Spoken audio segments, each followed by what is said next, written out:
Mga kapatid, it's World Brain Day. Silipin nga natin ang ilan sa mga pinakaastig na facts tungkol sa utak. Lalo na po itong tinatawag na zombie brain. Pero bago yan, eto muna ang hebigat na fact. Halos 20% ng bigat ng ating katawan ay mula po sa utak.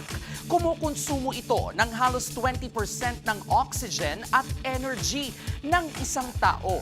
At sa loob ng utak, may tinatayang 86 billion neurons na parang isang higanting internet network na wala pong tigil sa pagpapasa ng mga mensahe sa buong katawan. At eto pa, alam nyo ba na hindi natutulog ang utak kahit na natutulog tayo? Sa totoo lang, overtime pa nga ito dahil dito inaayos ang mga alaala, pinoproseso ang mga natutunan at nililinis pa ang mga basura sa loob ng utak. Kaya kung kulang ka sa tulog, wag nang magtaka kung parang nagahang ang isip mo.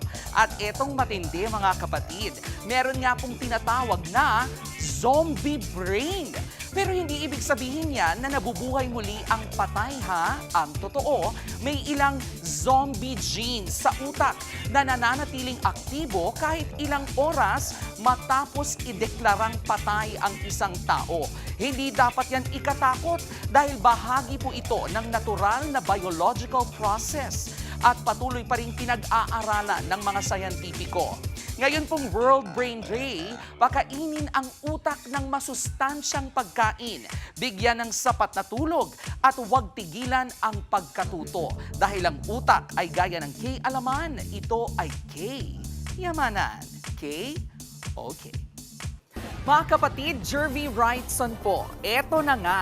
Para sa latest showbiz news at iba pang K-alaman, mag-follow at mag-subscribe na sa social media pages ng News 5.